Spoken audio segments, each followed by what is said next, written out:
कर रहे हैं। आप सभी का बहुत बहुत स्वागत, वंदन, अभिनंदन। भागवत जी की पावन गंगा में हम डुबकी लगाएंगे 7 दिन तक। भागवत जो भगवान से प्राप्त हुई हो उसे भागवत कहते हैं। भागवत किसे कहते हैं? जो भगवान से प्राप्त हुआ, भगवान से प्राप्त हुई वो भागवत। भागवत सबसे पहले किसने किसको सुनाई? आपको पता ही होगा। भागवत सबसे पहले भगवान श्रीमन नारायण ने ब्रह्मा जी को सुनाई। फिर भगवान श्रीमन नारायण ने जब ब्रह्मा जी को भागवत सुनाई तो ब्रह्मा जी अपने पुत्र देवर्षि नारद जी को भागवत सुनाते हैं। सोचिए, जो भागवत आप लोग सुनने जा रहे हैं वो भागवत शुरू कहां से हुई? तो भागवत सबसे पहले भगवान श्रीमन नारायण ने ब्रह्मा जी को, ब्रह्मा जी ने अपने पुत्र देवर्षि नारद जी को, और नारद जी ने जब वेद व्यास जी की उदासी परेशानी देखी कि महाराज आप 17 पुराण लिख चुके हैं, आप उदास क्यों हैं? तब कहा वेद व्यास जी ने कि अभी कुछ बाकी है। तब नारद जी समझ गए कि अभी तक आपने 17 पुराणों में ज्ञान वैराग्य की खूब बातें की हैं, पर अभी तक भक्ति को आपने पिरोया नहीं है। जब तक भक्ति की धारा को नहीं बहाएंगे तब तक आपको शांति का अनुभव नहीं होगा। न शोभते ज्ञानमलम निरंजनम, वह ज्ञान शोभा नहीं पाता जो भक्ति से शून्य हो। इसलिए भक्ति युक्त ज्ञान शोभाय मानव। यदि भक्ति युक्त ज्ञान नहीं है तो ज्ञान विद्या विवादाय धनम मदाय। यदि आपकी विद्या, आपका ज्ञान भक्ति की चाशनी में नहीं डूबा तो वह ज्ञान आपको पतित कर देगा। इसलिए कहते हैं ज्ञान जरूरी है। कौन सा ज्ञान? ज्ञान कहते किसे? वेदों पुराणों में जो ज्ञान है वो ज्ञान क्या अभिमान के लिए है कि मैं पढ़ लिख के अभिमान में जीने लग जाऊं? वेद पुराणों का धार्मिक ज्ञान जो है वह केवल ईश्वर को जानने वाला ज्ञान है। यदि आप ईश्वर को जान गए तो आप ज्ञानी हैं, नहीं जान पाए तो आप कितने भी बड़े ज्ञानी हो जाइए। दुर्योधन भी बहुत पढ़ा लिखा था, 8 प्रकार के व्याकरण जानता था। जितनी भी व्याकरण होती हैं, जितना भी ज्ञान होता है, जितना भी कुछ तत्व है, सब कुछ जानता। लेकिन जब श्री कृष्ण आए कि दुर्योधन पांडवों को 5 गांव दे दे, तो दुर्योधन वह भी दे ना सका, आशीष समाज का ले ना सका, उल्टे हरि को बांधने चला। जो था असाध्य साधने चला। जब नाश मनुज पर छाता है, पहले विवेक मर जाता है। विनाश काले विपरीत बुद्धि। इसका तात्पर्य यह हुआ कि दुर्योधन भी तो ज्ञानी था, लेकिन द्वार पे आए श्री कृष्ण को पहचान सका। तो उस ज्ञान का आप क्या करेंगे जो कृष्ण को ना जान पाया? इसलिए तो हमारे महापुरुष कह गए हैं कि कृष्णात् परम किमपि तत्त्वमहं न जाने। हम कृष्ण के अतिरिक्त किसी को जानते नहीं हैं, हम राम के अतिरिक्त किसी को जानते नहीं हैं, हम भगवान के अतिरिक्त किसी को जानते नहीं हैं, और जानना चाहते भी नहीं हैं। और जानना चाहते भी नहीं। हम जान के क्या करेंगे? इसलिए दुर्योधन भी बड़ा ज्ञानी था, रावण तो ज्ञानी था ही, आप सब जानते हैं। लेकिन क्या भगवान को पहचान पाया? अच्छा एक बात बताओ, रावण क्या राम को जान सका?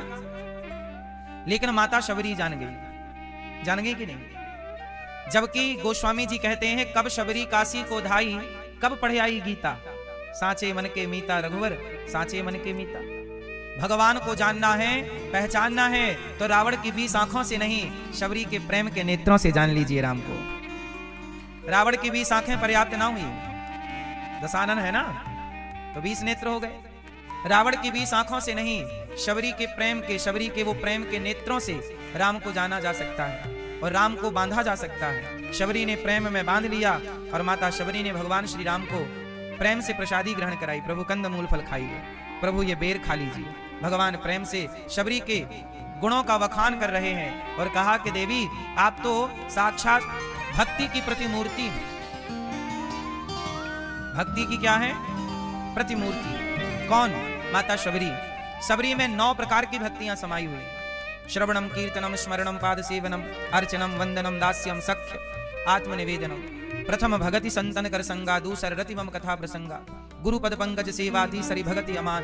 सारी भक्तियां भक्ति महारानी स्वयं शबरी माता में विद्यमान है। वो शबरी जो अनपढ़ है वहां भक्ति विद्यमान है और उस भक्ति और प्रेम के नेत्रों से पहचान गई। और रावण जैसा ज्ञानी राम को नहीं जान सका।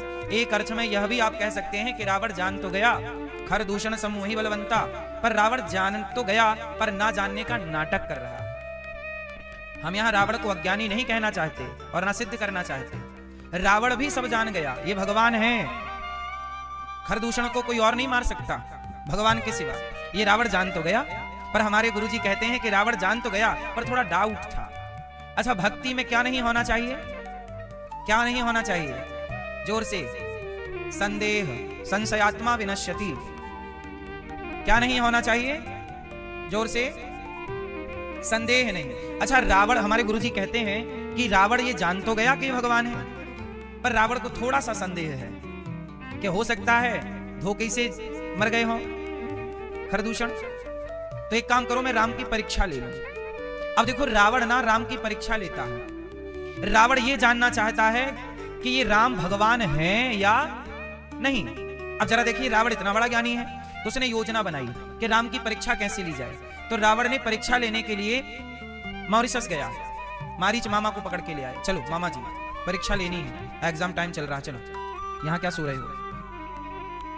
मारीच मामा बोले क्या हुआ? बोले ऐसा करो कि सोने के मृग बन जाओ। बोले किसके लिए करना है ये? बोले राम के लिए। मारीच बोले प्रभु, मैं एक बार मर चुका हूं, बिन फण का बाण मारा था तो मॉरिशस में गिरा बक्सर से, इसलिए अब आप क्षमा करें रावण महाराज, मुझे राम भगवान है मान लो आप। रावण बोला नहीं, मुझे कुछ कुछ डाउट है। यदि रावण बोला कि राम भगवान होते तो चलो मार दिया, मैं मान गया कि राम भगवान है। पर एक बार रावण जैसा ज्ञानी एक बार परीक्षा लिए बिना, जाने बिना कैसे मान ले? चलो सोने के मृग बनो, ठीक है बन जाता हूं। राम के पास गए। अब रावण ने राम की परीक्षा ली। क्या परीक्षा ली? रावण सोचा कि यदि राम भगवान होंगे तो ये जान लेंगे कि सोने का मृग तो होता ही नहीं है, तो मेरा डाउट क्लियर हो जाएगा, मैं शरणागति ग्रहण कर लूंगा। रावण बोला। अब राम जी बोले कि ठीक है। राम जी समझ गए रावण की योजना। तो राम जी रावण की परीक्षा में क्या हो गए? राम जी रावण की परीक्षा में पास हुए कि फेल हो गए? क्या हो गए? क्या हो गए? फेल। राम जानकर फेल हो गए। राम जी सोने के मृग के पीछे भाग गए, और जब भागे तो रावण को कंफर्म हो गया कि ये भगवान नहीं है। भगवान होते तो कोई सोने के मृग के पीछे भागते नहीं। मेरा डाउट क्लियर हो गया कि राम भगवान नहीं। रावण परीक्षा लेने आया था, वो दाना फेंका सोने के मृग का, वो तो सीता मैया को अच्छा लगा मृग, कहा ले आओ। राम जी ने समझाया कि सब होता नहीं है, लेकिन चलो। माता जी की इच्छा के लिए राम जी दौड़ गए, रावण को क्लियर। अच्छा, राम जी भी कई बार जानते सब हैं पर नाटक ऐसे करते हैं, कुछ नहीं जानता।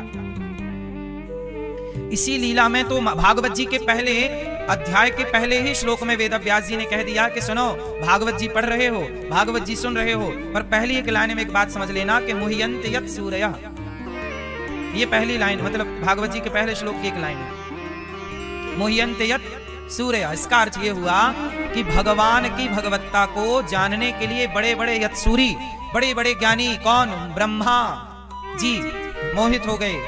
बाद में स्तुति की उन्होंने, नवमीड्यते प्रभु से, हे प्रभु आप ही ईड्य, आप ही ईश्वर है और दूसरा कोई नहीं है। ये कब अक्कल आई, कब समझ आई? जब भगवान ने स्वयं बछड़े और ग्वाल वाले बनकर के लीला चालू कर दी। जरा सोचिए, भगवान कृष्ण को ब्रह्मा नहीं समझ पाए, अच्छा देवराज इंद्र समझ पाए क्या?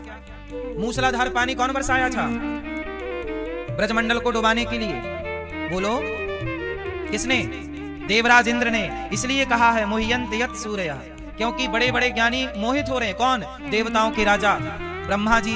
अब बचा कौन? जब ये मोहित हो गए तो आम जनमानस की क्या कहें? और सुनो, रामावतार में भगवान शिव की पत्नी माता सती क्या हो गई? मोहित हो गई, भ्रमित हो गई, डाउट हो गया, संदेह हो गया, और संशयात्मा विनश्यति। माता सती ने जब संदेह की दृष्टि से राम को देखा तो माता सती को दक्ष के यज्ञ में जल करके समाप्त होना पड़ा। संशय होगा तो नष्ट होना ही पड़ेगा, संशयात्मा विनश्यति। इसलिए हम आपको केवल ये बात इसलिए कह रहे हैं कि भगवान पर संदेह ना हो, भगवान पर श्रद्धा हो। जहां आपको संदेह आता है वहां भगवान की विशेष लीला होती है। उदाहरण से समझो, माता सती को संदेह कहां हुआ? जब राम सीता मां को खोज रहे थे। सीता मां को खोजते हुए, हे खगमृग हे मधुकर श्रेणी, राम पागलों की तरह सीता मां को खोज रहे। अब किसी को भी संदेह हो जाएगा कि भगवान होते तो पत्नी के लिए हंसे हुई पागल थोड़ी होता है? आप बताइए, आपके पति आपके लिए इतने पागल होते हैं? नहीं। देखो, आपके पति इतने पागल नहीं होते आपके लिए, और राम जी इतने पागल हैं। कहां हो सीता, कहां हो? माता सती देख रही हैं, शंकर जी प्रणाम कर रहे हैं, जय जय जय सच्चिदानंद जगदीशा, हे जगदीश हे सच्चिदानंद आपको प्रणाम। शंकर जी कह रहे हैं। माता सती बोली किसे प्रणाम कर रहे हो? बोले ये राम भगवान है। माता सती बोली आपको कोई संदेह हो गया। शंकर जी बोले हमें नहीं, आपको हो गया। माता सती शिव जी ने लाख समझाया पर नहीं, गई परीक्षा लेने और परीक्षा में माता जी फेल हो गई। परीक्षा में माता जी फेल हो गई। अब यहां माता जी फेल हो गई और रावण की परीक्षा में राम जी फेल हो गए। क्यों फेल हो गए? क्योंकि आपने देखा होगा कि जब हमें कोई फोड़ा होता है और वो ऑपरेशन की ओर जब कच्चा होता है तो डॉक्टर पहले उसे पकाते हैं, पक जाएगा तो आसानी से ऑपरेशन हो जाएगा। उसी तरह रावण को अभी पकाना है। राम जी इसलिए फेल हो गए रावण की परीक्षा में, ताकि रावण और गलती करे, और गलती करेगा तो इसको दंड देना अच्छा रहेगा, क्योंकि निरपराध को दंड देना ये ईश्वर की डिक्शनरी में नहीं है ना। रावण कोई गलती ना करता तो राम जी दंड कैसे देते? इसलिए राम जी ने दंड कब दिया? जब रावण ने अपराध किया। अब राम जी फेल हो गए रावण की परीक्षा में और रावण सीता मैया को ले गया। रावण को क्लियर हो गया कि राम भगवान, अच्छा आप लोग बताओ राम भगवान हैं या नहीं? जोर से, कोई संशय है? आपको नहीं है? माता सती को था, रावण को था, दुर्योधन को था, पर आपको नहीं है, ये अच्छी बात है। अच्छा, इन लोगों को संदेह क्यों था? इन लोगों को संदेह भी भगवत कृपा से हुआ कि इनको संदेह ना होता तो हमें और आपको हो ही जाता। जरा सोचिए कि माता सती को संदेह ना होता तो आज संसार भर को संदेह होता राम में। इसलिए उन्हें संदेह हो जाए इसलिए हुआ क्योंकि हमें और आपको संदेह ना हो, हम और आप क्लियर जान सकें कि ये लीला है। इसलिए तो भागवत वेद व्यास जी महाराज को नारद जी ने कहा कि आप भागवत जी की रचना कीजिए और भक्ति का निरूपण कीजिए। अब वेद व्यास जी ने तो सबसे पहले भगवान श्रीमन नारायण ने ब्रह्मा जी को, ब्रह्मा जी ने नारद जी को, नारद जी ने वेद व्यास जी को, और वेद व्यास जी ने अपने पुत्र श्री सुखदेव भगवान को यह भागवत सुनाई। अच्छा, सुखदेव भगवान कौन है? आप जानते हैं सुखदेव भगवान को? सुखदेव भगवान के बारे में महापुरुष एक कथा कहा करते हैं। सुखदेव भगवान के बारे में एक कथा प्रचलित है कि सुखदेव भगवान, ये उनके सुखदेव भगवान के पिछले जन्म की कथा है। सुखदेव भगवान ने तो परीक्षित जी को भागवत सुनाई, लेकिन परीक्षित जी को भागवत सुनाई क्यों? क्या कारण था कि सुखदेव भगवान ही परीक्षित जी को भागवत सुनाई, जबकि वहां तमाम ऋषिगण थे? वेद व्यास जी स्वयं भागवत की रचना करने वाले वहां विराजमान हैं, लेकिन सुखदेव भगवान भागवत सुना रहे हैं परीक्षित जी को, तो क्यों सुनाए? इस क्यों के उत्तर के लिए सुखदेव भगवान का पूर्व जन्म सुनना होगा। तो आप तैयार हैं? सुनिए, ये बात उन दिनों की है जब भगवान श्री कृष्ण अवतार लेके धरती पे धरा पे आ चुके थे। बरसाने में श्री राधा रानी और नंद महल में, नंद गांव में भगवान कृष्ण। राधा रानी भी छोटी सी है और श्याम सुंदर भी छोटे से हैं। अच्छा, राधा रानी के पास में एक तोता है। क्या है? छोटा सा तोता शुक। राधा रानी अनार के दाने शुक को खिलाती और बार बार बोलती, तोता कहो कृष्ण, श्री कृष्ण। तो तोता बार बार राधा रानी उसे पढ़ाती और कहती, कहो श्री कृष्ण, कहो श्री कृष्ण, कहो श्री कृष्ण। तोता अनार के दाने खाता और कहता, श्री कृष्ण, श्री कृष्ण, श्री कृष्ण। एक दिन क्या हुआ कि तोता था तो पक्षी, मौका मिला तो तोता उड़ गया, और जब उड़ा तो संयोग से उड़ करके वो नंद महल में चला गया और नंद महल में वहां बैठ गया एक पेड़ पर। तो श्याम सुंदर ने देखा कि ये तोता है और बहुत धीरे धीरे बोलता है, श्री कृष्ण, श्री कृष्ण, श्री कृष्ण। अब तोते की मधुर भाषा, मधुर वाणी सुनकर भगवान श्री कृष्ण के वहां सखा थे, उन्होंने जाकर के तोते को पकड़ लिया और पकड़ के डाल दिया पिंजरे में। अब तोता हो गया कैद। अब यहाँ राधा रानी ने देखा कि मेरा तोता नहीं मिल रहा है। पिताजी से कहा, वृषभानु जी से, कि आप पिताजी पता लगाइए मेरा तोता कहाँ, जल्दी लाइए, मैं उसके बिना रह ना पाऊंगी। अब वृषभानु जी ने पूरी सेना लगाई, भाई तोता पकड़ो, कहाँ गया। अब सब सेना यहाँ वहां ढूंढती फिरती, पता लगा कि वो तो नंदगांव है। जब नंदगांव में सेना ने सूचना दी कि वहां नंद के छोरा के पास है, तो वृषभानु जी आए, संग में राधा रानी आई। राधा रानी ने तोते को देखा, पहचान गई, हाँ हाँ ये मेरा तोता है। अब श्याम सुंदर बोले ना, ये तो मेरा है, मेरे यहाँ आया, मैंने पकड़ा, मैंने इसको दाना पानी दिया, मेरा है। राधा रानी बोली मेरा है। अब वृषभानु जी और नंद बाबा एक दूसरे का मुंह देख रहे हैं कि ये दोनों कह रहे हैं तोता मेरा है, तोता मेरा है। तो नंद बाबा और वृषभानु जी ने कहा, अच्छा तुम दोनों कुछ मत कहो, तोते से ही पूछो कि तोता तू किसका है। तो तोते से पूछा कि ये बता, तू कृष्ण का है कि राधा का है। तो तोते ने कहा कि मैं तो राधा रानी का हूं। तोते ने बोल दिया कि मैं तो इनका हूं। अब राधा का हूं, राधा जी लेके तोता चली गई। अब एक दूसरी घटना घट गई कि एक दिन भगवान श्री कृष्ण बरसाने गए। मैया सुन रही हो ना मेरी माँ? भगवान श्री कृष्ण कहां गए? बरसाना। और बरसाने में जाकर के भगवान राधा रानी की सखियों के साथ, राधा रानी के संग भगवान लुका छिपी का खेल खेलने लगे। लुका छिपी समझते हैं? भगवान बोले चलो हम छिपते हैं, राधा रानी खोजेंगी, फिर राधा रानी छिपेंगी, हम खोजेंगे। तो अब श्याम सुंदर खेल चालू कर रहे हैं और छिप गए बरसाने में, महलों में छिपे हैं। राधा रानी गई, पकड़ के ले आए, ये रहे कृष्ण, चलो अब दाम आप दो, हम छिपेंगी। अब राधा रानी छिपी, तो राधा रानी ऐसे छिपी कि श्याम सुंदर ढूंढ ही ना पाए, कन्हैया ढूंढ ही ना पाए। तब कन्हैया ने धीरे से तोते से कहा, ए सुनो, तुम बताओ ना कहाँ है, हमें तो ढूंढ नहीं पा रहा हूं, तुम बताओ कि राधा रानी कहाँ है। तो तोते ने कह दिया कि राधा रानी वहां छिपी है, मुझे पता है। तोता तो नहीं का था, वो सब जानता था। तो तोते ने कह दिया कि वहां छिपी है। अब श्याम सुंदर गए और पकड़ लिया। जब पकड़े तो सखियों ने बताया कि राधा, ये तोते ने शिकायत की है, इसने बोला है, शुक ने बोला है कि तुम वहां छिपी हो, वरना कन्हैया तो ढूंढ ही नहीं पा रहे थे। राधा रानी ने उस तोते से कहा, तोता तुमने कृष्ण का पक्ष लिया, तुमने हमारा पता बता दिया, जाओ हम तुम्हें शाप देती हूं। राधा रानी शाप देने लग गई, तोता मैं तुम्हें शाप देती हूं कि जाओ तुम मेरे से कुछ वर्षों के लिए दूर हो जाओ, तुमने अपराध किया है मेरे और कृष्ण के खेल में बाधा पहुंचाई है, जाओ मैं तुम्हें शाप देता हूं, तुम हमसे दूर हो जाओ। अब तो शुक भगवान कृष्ण के चरणों में पड़ गया कि प्रभु आपकी मदद की और मुझे तो राधा रानी से दूर होने का शाप मिल गया, मैं कैसे जीऊंगा। भगवान कृष्ण बोले, शुक ये मेरी ही लीला है।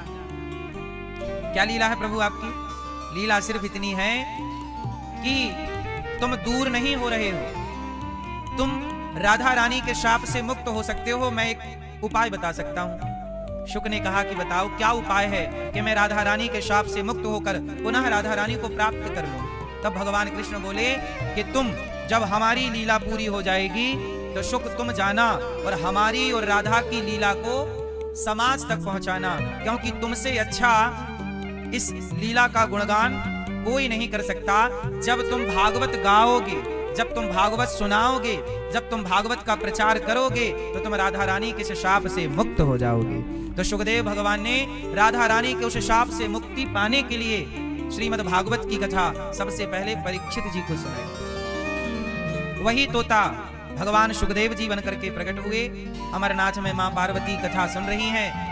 शंकर जी डमरू बजा के सारे पशु पक्षियों को वहां से उड़ाते हैं, पर एक तोता सुन लेता है। और वही वेद व्यास जी की पत्नी के गर्भ में प्रवेश करके 12 वर्षों तक शुकदेव भगवान अपने मां के उदर में रहे हैं। और उसके बाद जब प्रकट हुए तो भगवान शुकदेव तत्रा भवद भगवान व्यास पुत्रो, भगवान व्यास पुत्रो। यहाँ शुकदेव भगवान को क्या कहा गया? भगवान व्यास पुत्रो। साक्षात भगवान ही व्यास पुत्र के रूप में, शुकदेव भगवान के रूप में प्रकट हो गए। ये शुकदेव जी कोई मनुष्य नहीं है, कोई सामान्य व्यक्ति जीवात्मा नहीं है, ये परमात्मा का ही एक अवतार है। हरि अनंत, हरि कथा अनंता। तो हरि अनंत, हरि अनंत में वह जो अनंत शब्द है वह ऐसे ही महापुरुषों के लिए कि जहां भगवान के 24 अवतारों की तो गिनती है, पर 24 के अतिरिक्त भी हरि अनंत, हरि कथा अनंता। तो वह अनंत जो अवतार भगवान के हैं, उन अनंत अवतार में एक अवतार भगवान का शुकदेव भगवान है। तो शुकदेव भगवान जब प्रकट हुए तो वह अपने मां के पेट से बाहर निकल ही नहीं रहे थे। मां को बड़ा कष्ट होने लगा। तो वेद व्यास जी ने कहा, पुत्र बाहर आओ। शुकदेव भगवान बोले, ना मैं बाहर नहीं आ सकता। क्यों नहीं आओगे बाहर? भगवान की माया बड़ी प्रबल है, मम माया दुरत्यया, प्रबल माया पकड़ लेगी हमें। तब भगवान प्रकट होकर शुकदेव भगवान को वचन देते हैं कि शुकदेव बाहर आओ, मेरी माया तुम्हें नहीं प्रभावित करेगी। इसलिए ब्रह्मा जी की सृष्टि में केवल भगवान शुकदेव जी ऐसे हैं जिन्होंने काम और क्रोध को पूर्ण रूप से जीत लिया। अन्य महापुरुष हो सकते हैं, पर शुकदेव भगवान विशेष रूप से हैं जिन्होंने काम क्रोध को जीता है। ऐसे शुकदेव भगवान जब राजा परीक्षित जी को शाप लगा तो राजा परीक्षित जी को भागवत सुनाने के लिए शुकदेव भगवान प्रकट हुए। ऐसे शुकदेव भगवान को यम प्रव्रजंत मनुपेत मपेत कृत्यम द्वैपायनो विरह कातरया जुहाव पुत्रेति तन्मयतया तरवोऽभिनेदुस् तं सर्वभूत हृदयं मुनिमानतोऽस्मि। सच्चिदानंद रूपाय विश्वोत्पत्त्यादिहेतवे तापत्रय विनाशाय श्रीकृष्णाय वयं नुमः। सच्चिदानंद रूपाय। तब वेदव्यास जी ने नारद जी के कहने से भागवत जी की रचना की और परम शांति का उन्हें लाभ प्राप्त हुआ, आनंद हुआ। और वेदव्यास जी ने जो भागवत की रचना की, भागवत में 18,000 श्लोक हैं, 335 अध्याय, 12 स्कंध, 12 स्कंध, 6 अध्यायों की महिमा अलग से। भागवत जी सुनने से क्या होता है, क्यों सुननी चाहिए, किसने सुना, ये सारी बातें भगवान वेदव्यास जी अलग से लिख रहे हैं। सच्चिदानंद रूपाय। भगवान के बारे में थोड़ी सी जानकारी। क्या है जानकारी? ईश्वर कैसे हैं? सच्चिदानंद। भगवान सतचित आनंद, सच्चिदानंद। भगवान कैसे हैं? सत्य स्वरूप, चित स्वरूप, आनंद स्वरूप। भगवान गोस्वामी तुलसीदास जी कहते हैं, उमा कहूं मैं अनुभव अपना, सत हरि भजन जगत सब क्या है। अच्छा, आप लोग सच्चे हैं कि झूठे हैं? बोलो, आप सच्चे हैं कि झूठे हैं? जोर से। झूठे हैं? मैया झूठी हो कि सच्ची हो? अच्छा, ये संसार झूठा है कि सच्चा है? हैं? हाँ, ब्रह्म सत्यम जगन मिथ्या, सत हरि भजन जगत सब सपना। ये संसार सपना है।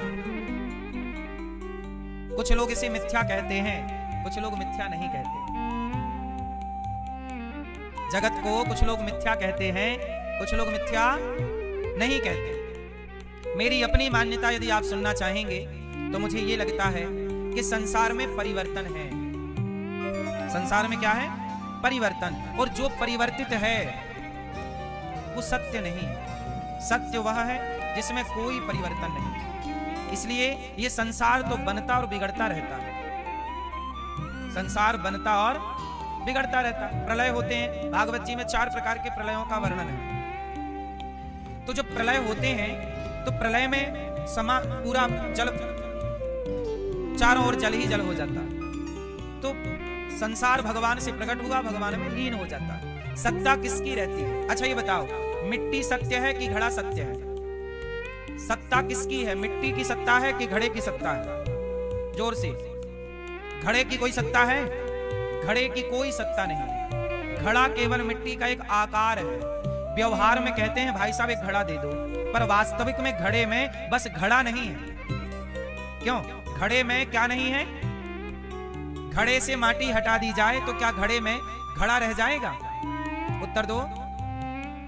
जैसे घड़े में बस घड़ा नहीं है, मिट्टी है, पर व्यवहार में उसे घड़ा कहते हैं, उसी तरह सत्ता केवल ईश्वर की शेष है। ये संसार तो व्यवहार में संसार है। व्यवहार में जगत है, व्यवहार में स्त्री है, व्यवहार में पुरुष है, व्यवहार में हाथी है, घोड़ा है, चींटी है, ये सब है, पर व्यवहार में है। वास्तविक में सबके रूप में, जैसे हर मिट्टी के खिलौनों के रूप में सत्ता मिट्टी की ही व्याप्त है, ऐसे हर जीव में सत्ता ईश्वर की ही व्याप्त है। इसलिए कहा ना गजेंद्र मोक्ष में कि पुरुषायादि बीजाय परेशायाभि धीमहि। तो बीज मात्र परमात्मा। बीज कौन है? इस सृष्टि के बीज कौन है? भगवान है। इसलिए संसार झूठा है।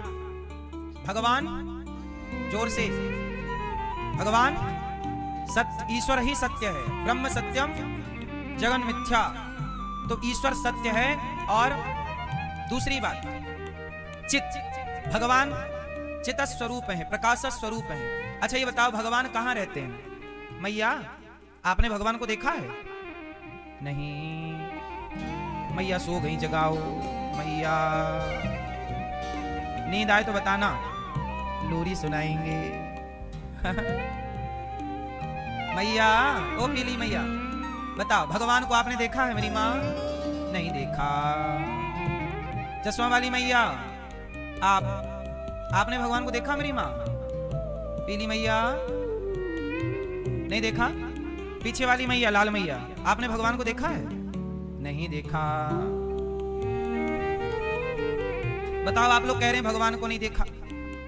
अच्छा, बिहारी जी के दर्शन करने गए कि नहीं? तो बिहारी जी कौन है? भगवान है कि नहीं? आप लोग मंदिर जाते हो कि नहीं? तो मंदिर में किसे देखने जाते हो? भगवान को। और अभी क्या कह रहे हो? भगवान को देखा ही नहीं। तो मंदिर काहे के नहीं गए थे? किसे देखने गए थे? क्यों? मंदिर किसे देखने गए थे? जोर से। और अभी किसे नहीं देखा? दो नाव में पांव रखोगे ना मेरी मां, डूब जाओगे। या तो ये कहो कि भगवान को नहीं देखा, ठीक, फिर आप कह रहे हो मंदिर भी जाते हैं, तो मंदिर किसे देखने जाते हो? सुनो, भगवान को नहीं देखा, इस धरती पे ऐसा कोई नहीं है जिसने ईश्वर को ना देखा हो। ये दास अनिरुद्ध ये सिद्ध करके बताएगा कि इस धरती में ऐसा कोई नहीं है जिसने ईश्वर को ना देखा हो। भगवान को देखा सबने है, बस पहचाना किसी किसी ने है ना। ईश्वर को सबने देखा है, घड़े को सबने देखा है, पर घड़े में मिट्टी की सत्ता को कुछ लोग समझ पाए, वरना घड़े को सारी दुनिया घड़ा ही कहती रही। आप लोग घड़े को क्या कहते रहे? घड़ा। वो तो कोई संत आए बताए कि नहीं साहब ये घड़ा नहीं है, ये तो माटी है। ऐसे ही भगवान को नहीं देखा, ऐसा हो ही नहीं सकता। अच्छा ये बताओ, मंदिर में जो आप देखते हो भगवान है या नहीं? अब आप कहोगे कि वो तो पत्थर की मूर्ति है, वो तो शिला है, वो तो लकड़ी के भगवान है, पत्थर के भगवान है, कोई भगवान है? नहीं मेरी माँ, एक कलयुग है, और कलयुग में इस विग्रह को अर्चावतार कहते हैं। कौन सा अवतार कहते हैं? कौन सा अवतार? ये अर्चावतार है। भगवान के अनेक अवतारों में एक अवतार अर्चावतार है, जो विग्रह के रूप में हम सबको प्राप्त है। तो आप कहते हो ना कि भगवान ये पत्थर की मूर्ति है। छोड़ो, प्रहलाद जी ने खंबे की ओर इशारा करके बोला कि नहीं, जब हिरण्यकश्यपु ने कहा कहां तेरा भगवान, प्रहलाद जी ने क्या कहा? न केवलम में भवतस्य राजन सबई बलम बलिनाम चा परेशान। ये जो आपका बल है, जो सुनने का बल है, बोलने का बल है, देखने का बल है, इस बल के रूप में विद्यमान सत्ता किसकी है? भगवान की। इस खंबे पर भगवान है क्या? प्रहलाद जी ने कहा है। हिरण्यकश्यपु ने खंबे पर प्रहार किया, खंबा टूटा। तो बताओ खंबे से भगवान निकले कि नहीं? जोर से हाँ या ना? वो खंबा किसका था? पत्थर का था। उस खंबे में तो प्राण प्रतिष्ठा भी नहीं थी, उस खंबे में तो प्राण प्रतिष्ठा भी नहीं थी, पर प्रहलाद के लिए प्रकट हुए कि नहीं? तो भगवान कहाँ है? जहां प्रहलाद जैसा विश्वास होगा वहां भगवान होंगे। जहां विश्वास है वहां ईश्वर है, नहीं है तो कुछ नहीं है। मानो तो मैं गंगा माँ हूं, ना मानो तो बहता पानी। मंदिर 100 बार गए होंगे आप लोग, 1000 बार गए होंगे आप लोग, पर कह क्या रहे हैं कि भगवान को नहीं देखा? क्योंकि इसी भाव से जाते हो ना कि तो पत्थर की मूर्ति है। इस भाव से नहीं कि ये पत्थर है, इस भाव से कि यही भगवान है। भगवान कहां नहीं है? क्यों मेरी मां?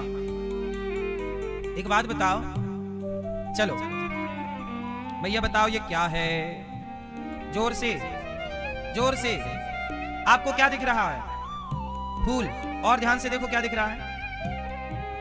देखो मेरी मां, क्या इसमें और क्या क्या दिख रहा है आपको? गुलाब दिख रहा है, पंखुड़ी दिख रही है, कलर दिख रहा है, खुशबू भी दिख रही है क्या? नहीं, पर है। अच्छा एक बात बताओ, आप कहते हैं ये गुलाब, अच्छा सुंदर है कि नहीं? और ध्यान से देखो, इसके बाद कुछ दिख रहा है? नहीं, इसलिए आपको भगवान नहीं दिखते। कहते हो कि मंदिर गए तो थे, भगवान दिखे नहीं। क्यों? देखने का नजरिया चाहिए ना मेरी माँ। क्या कहते ना, आंखों में, हमारी आंखों में इतनी ताकत है कि हम आपको देख सकते हैं, लेकिन दूरबीन में इतनी ताकत है कि हम चंद्रमा को भी देख सकते हैं। यदि दूरबीन है तो हमारी दृष्टि बढ़ जाएगी कि नहीं? बोलो हाँ। जो इन आंखों से नहीं दिखता वह दूरबीन से दिख जाता है। बोलो हाँ। उसी तरह हमें भी अपना नजरिया थोड़ा सा बदलना पड़ेगा, और आज मैं आपका नजरिया बदल के दिखाऊंगा। अभी आपको प्रैक्टिकल करके दिखाऊंगा कि देखो आप किसे देख रहे हैं? गुलाब को। लेकिन मैं आपको बताऊं, एक चीज और है इसमें जो आपको दिख नहीं रही है, लेकिन आपको देखना चाहिए। संत लोग यही तो देखते हैं, संत भी इस गुलाब को देखते हैं, आप भी इस गुलाब को देखते हैं। फर्क केवल इतना है कि एक संत जी बगीचे में गए, पुष्पों का बगीचा था, और बगीचे से पुष्प चुन रहे थे, तोड़ रहे थे, और पुष्पों को ध्यान से देख रहे थे। तो माली आया और माली ने संत से कहा, महाराज बहुत सुंदर है ना पुष्प? मैंने रखवाली की है, मैंने खाद पानी दिया है, अच्छा लगा ना? तब संत जी बोले कि पागल, मैं इस गुलाब को थोड़ी देख रहा हूं। तो क्या देख रहे हैं आप? तो गुलाब को देख रहे हैं। मेरे को पता है आपकी नजरें गुलाब की ओर हैं, आप गुलाब को देख रहे हैं। संत बोले कि जो अजर हुए अदब तेरे देखते हैं, वो शेर कत्ल पहले अपना देखते हैं। न मतलब है तुझसे न सूरत से तेरी, हम तो सिर्फ कन्हैया तेरी कलम देखते हैं। हमने क्या देखा है? हमने ये नहीं देखा कि गुलाब कितना सुंदर है, हमने ये देखा कि जब गुलाब इतना सुंदर है तो इस गुलाब को बनाने वाला भगवान कितना सुंदर होगा। इसलिए संसार की हर सुंदर वस्तु को जब देखा करो तो वस्तु पे नजरें ना टिक जाए, वस्तु बनाने वाले परमात्मा है। जगत देखता है कि वस्तु सुंदर है, संत देखते हैं कि वस्तु बनाने वाला सुंदर है। नजरिया बदल गया। इसलिए इस गुलाब को देखो तो गुलाब तक सीमित ना रहो, भगवान तक नजरें दौड़ाओ कि वाह प्रभु, आपका बनाया ये सुंदर पुष्प कितना बढ़िया, ये बाग बगीचे कितने सुंदर हैं तो भगवान कितने सुंदर होंगे, ये नदियां समुद्र इतने सुंदर हैं तो भगवान कितने सुंदर होंगे, ये वन उपवन इतने सुंदर हैं तो भगवान कितने सुंदर होंगे, ये स्त्री पुरुष इतने सुंदर हैं तो इन्हें रचने वाले ईश्वर कितने सुंदर होंगे। इसलिए कहता हूं कि जब भी संसार की कोई सुंदर वस्तु दिखे तो सुंदरता में ईश्वर की सुंदरता ढूंढ लीजिएगा, क्योंकि हमारे भगवान का नाम है श्याम सुंदर। क्या नाम है? हाँ, कहते हैं ना, जिसकी रचना इतनी सुंदर वो कितना सुंदर होगा।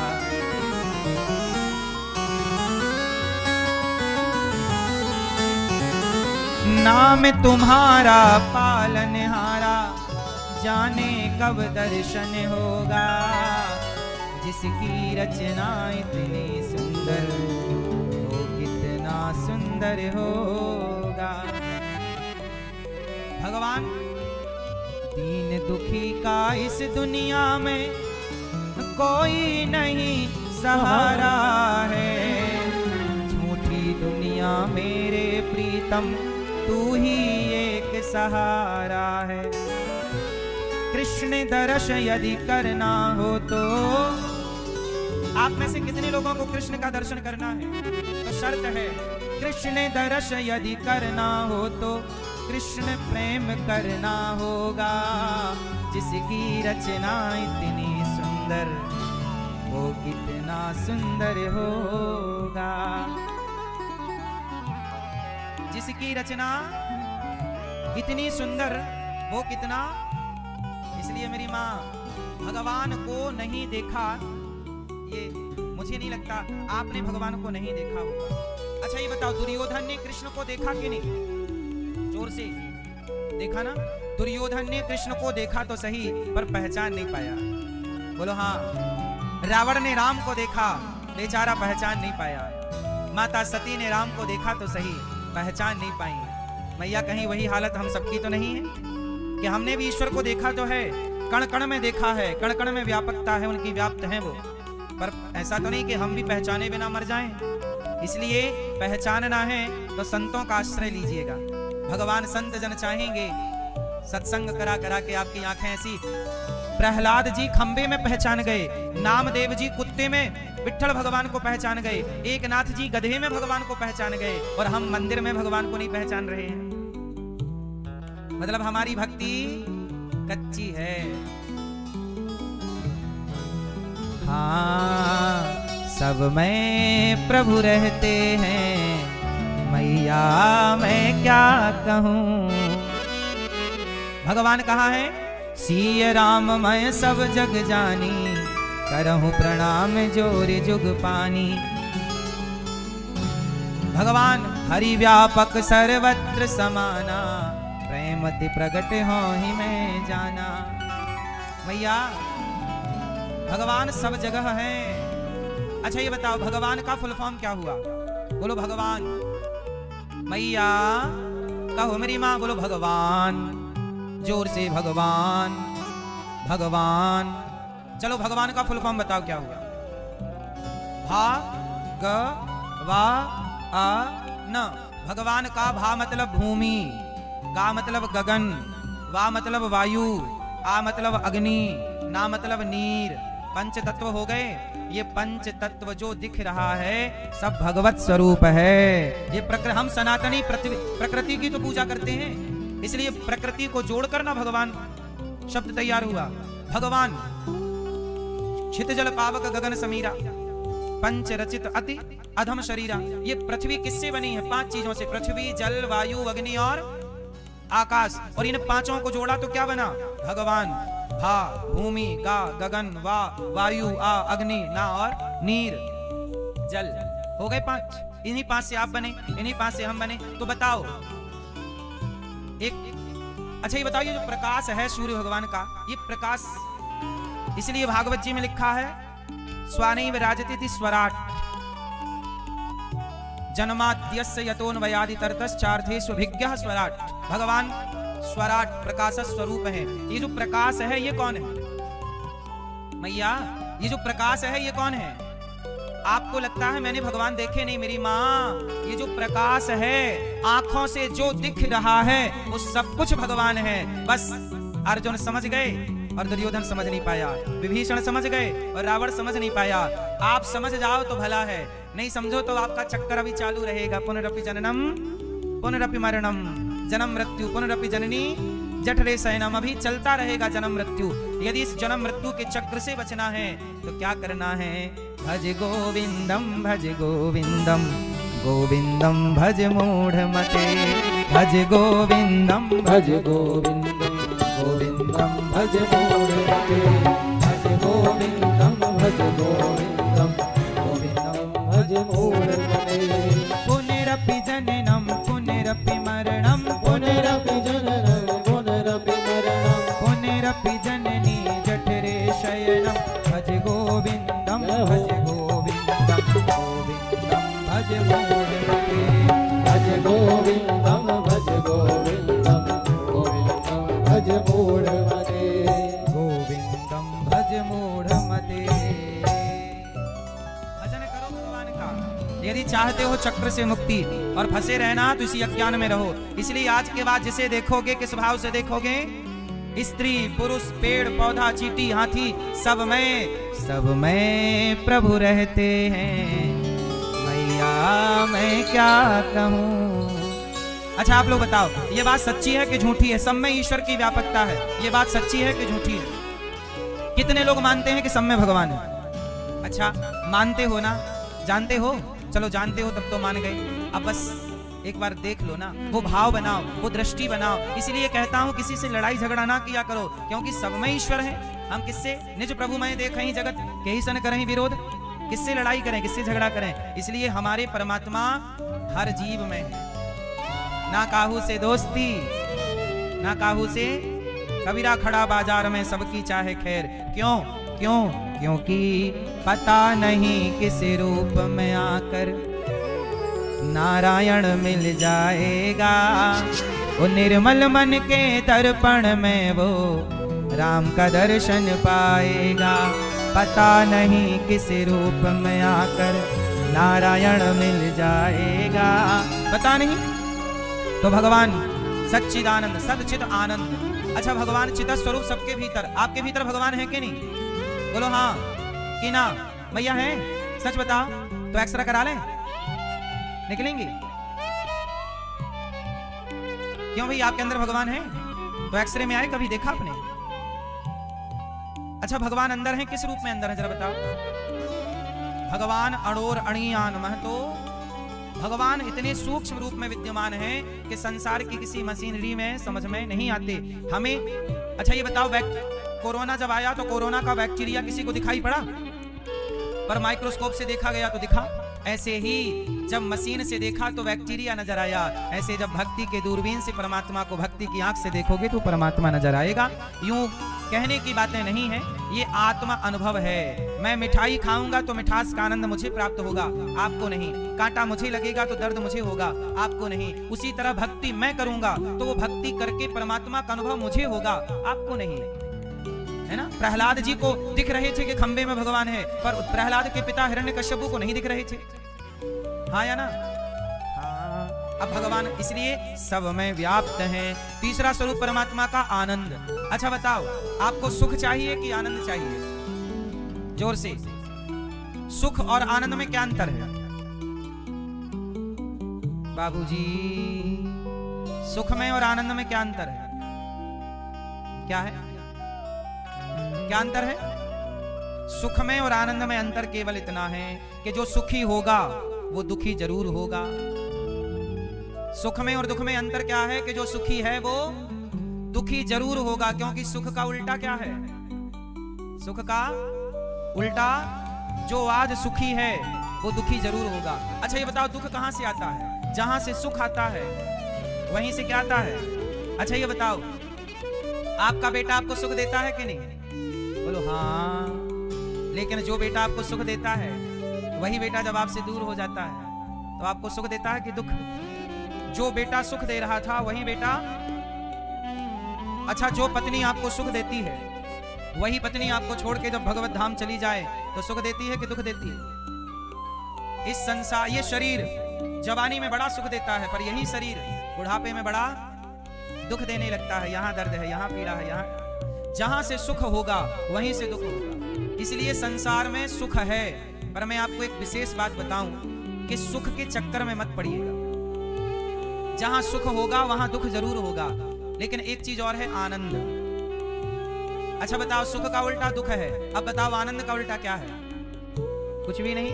इसका मतलब जगत में सुख है और जगन्नाथ में आनंद है। संसार में सुख है और भगवान में, हाँ, इसलिए आनंद चाहते हो तो भगवान की शरण में रहो, और सुख चाहते हो तो संसार में ढूंढते रहो। सुख भी मिलेगा, दुख भी मिलेगा, आप हंसोगे भी, आप रोओगे भी, लेकिन जो भगवान से जुड़ा वो केवल हंसेगा, और रोएगा तो केवल भगवान की याद में।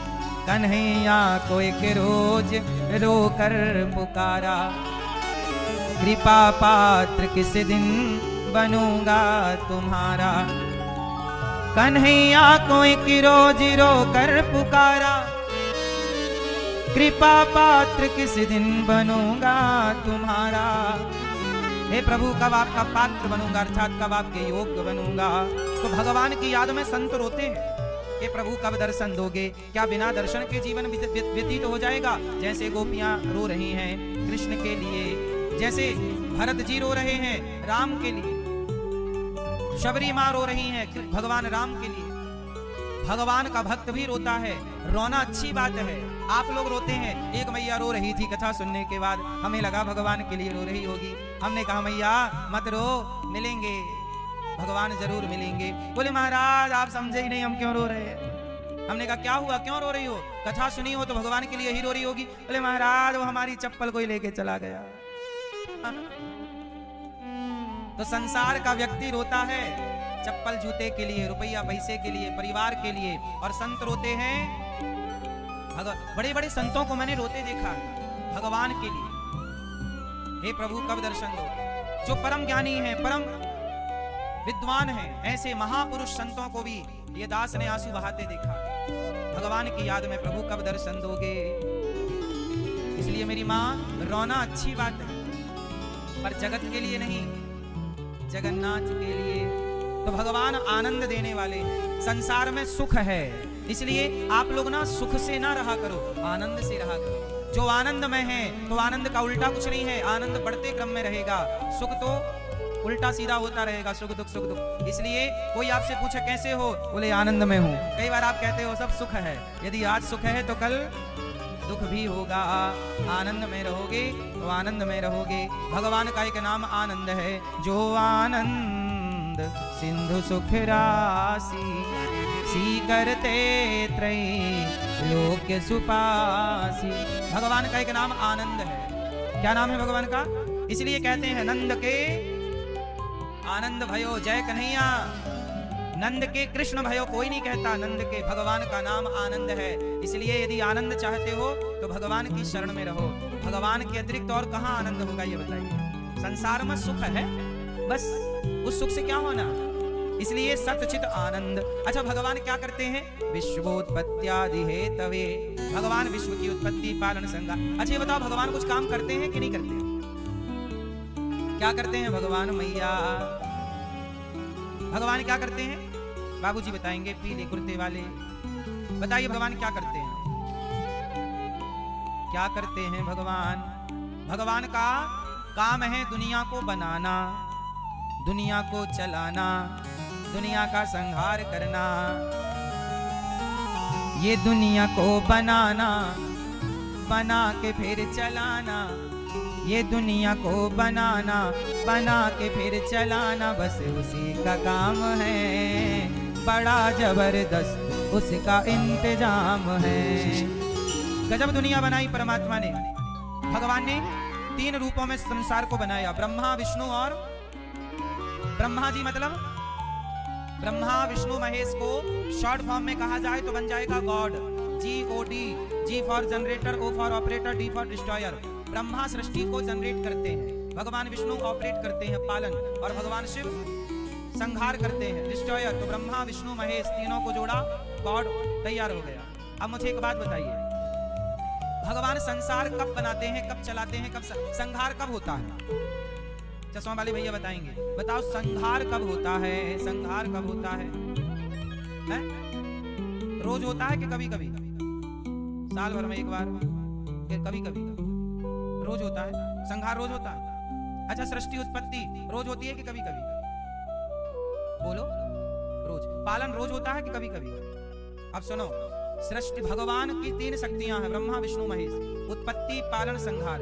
ये उत्पत्ति पालन संहार हर क्षण हो रहा है। चुटकी बजाइए, इतनी देर में भी उत्पत्ति पालन संहार का क्रम चल रहा है। हमारे शरीर में बहुत सारे नए सेल बन रहे हैं और नए सेल बन के थोड़ी देर में समाप्त हो रहे हैं। तो हर क्षण हम हर क्षण जन्म ले रहे हैं, हर क्षण मर रहे हैं। हर सेकंड हमारी उत्पत्ति है, हर सेकंड हमारा संहार है। पर वो उत्पत्ति संहार इतना पालन इतना सूक्ष्म है कि हमारी आंखों में पकड़ में नहीं आता। अच्छा बताओ, आप लोग जन्म लेते हैं, देखते ही देखते बच्चा बड़ा हो जाता है कि नहीं? मतलब जन्म लेने के बाद बच्चे में कितना बदलाव हुआ, उसका हर दिन जन्म हो रहा है, हर दिन पालन हो रहा है, हर दिन लड़कपन मर गया तो जवानी आई, जवानी मरी तो बुढ़ापा आया। रोज ये सृष्टि का क्रम चलता है। इस क्रम को ही उत्पत्ति और पालन और संहार कहते हैं। और ये काम ब्रह्मा विष्णु महेश संभालते हैं। भगवान श्रीमन्नारायण की 3 शक्ति मुख्य है, ब्रह्मा विष्णु महेश। इसलिए इन तीनों शक्तियों में कोई भेद नहीं मानना चाहिए। हरि हरि और न भेदा, हरि और हर में कोई भेद नहीं मानना चाहिए। हरि और हर मतलब हरि मतलब भगवान श्रीमन्नारायण, हर मतलब भगवान शिव में कोई भेद नहीं है। एक सृष्टि का पालन, एक सृष्टि का संहार करते हैं। ब्रह्मा जी को जीव कोटि में रखा गया है, ठीक है? तो इस तरह से भगवान विश्वोत्पत्त्यादि हेतवे तापत्रय विनाशाय, भगवान सारे दुखों का नाश करते हैं। दुख कितने तरह के होते हैं? 3 तरह। हमें भगवान बनाते हैं, आपको बनाए, हमें बनाए। हमारा पालन कौन कर रहा है? जोर से, मैया मैया। आपका पालन कौन कर रहा है? भगवान। अच्छा ये बताओ, आपको रोटी कौन देता है रोज? कौन देता है? मेरी माँ। हम सबके पालनहार कौन है? भगवान हम सबके पालनहार हैं। सारे दुखों का नाश करते हैं। तापत्रय विनाशाय, सारे दुखों का ना दैहिक दैविक भौतिक तापा, राम राज्य का हो नहीं व्यापा। 3 प्रकार के दुख, सबका दुख दूर भगवान करते हैं। अच्छा ये बताओ, सबका दुख दूर कौन करते हैं? हाँ, जब कोई नहीं आता मेरे दुख के दिनों में ये बड़े काम आते हैं। मेरे दुख के दिनों में ये बड़े काम आते। अच्छा बताओ, आपके दुख में कौन आता है? पड़ोसी आते हैं, रिश्तेदार आते हैं। सेना को मारा कि नहीं? अब हनुमान जी तो संत हैं, तो काहे मारा पीटी कर रहे हैं? क्योंकि वहां बिना मारे वो समझने को तैयार नहीं है। हम दया जानते हैं, हनुमान जी के अंदर दया है, दयावान है। दयावान बनो, पर दया में ऐसे भी ना हो जाओ कि कोई तुम्हें मार के चला जाए। दया उस पर कीजिए जो दया का पात्र है, जो दया का पात्र नहीं है। हनुमान जी से रावण ने कहा, क्यों तूने क्यों मारा? तो हनुमान जी बोले, सुनो, हमने किसी को नहीं मारा, जिन मोहि मारा ते में मारे। जिन लोगों ने हमें मारा हमने उन्हें मारा। तो हम किसी जीव को सताते नहीं हैं, पर कोई हमें सताए तो फिर हमें उसे छोड़ना भी नहीं चाहिए। यही दया है। दया का केवल एक हिस्सा ये नहीं है कि हमें मार के आप चले जाओ, हमारी बहन बेटियों को छेड़ के चले जाओ। हमारे ऋषि मुनियों ने शस्त्र उठाए हैं। बोलो हाँ, हमारे ऋषियों ने भी शस्त्र उठाए हैं कि नहीं? हनुमान जी से बड़ा संत कौन होगा? साधु संत के तुम रखवारे, पर वो हनुमान जी गदा लेके चलते हैं। बोलो हाँ। राम तो साक्षात नारायण भगवान है, पर वो धनुष बाण लेके चलते हैं। दुर्गा तो साक्षात जगत जननी है, त्रिशूल लेके चलती हैं। तो कुल मिला के समाज बातों से मान जाए तो बातों से समझाओ, और नहीं माने तो फिर हाँ, तो एक तरफ गीता हो और एक तरफ गांडीव हो। भाई गीता से मानोगे, मान जाओ, नहीं मानोगे तो फिर लो गांडीव। तो गीता भी और गांडीव भी, भगवान कृष्ण ने अर्जुन को पहले गीता सुनाई, और गीता सुनाने के बाद देखा कि समाज में सुधार नहीं हुआ, तो भैया उठाओ गांडीव। इसलिए दया का मतलब ये नहीं है कि कोई तुम्हारी बहन बेटी का बलात्कार करके चला जाए और तुम बोलो नहीं जी हमें तो बहुत दया आ रही है, हम कैसे मारे हैं, आतंकवादी है, दया नहीं।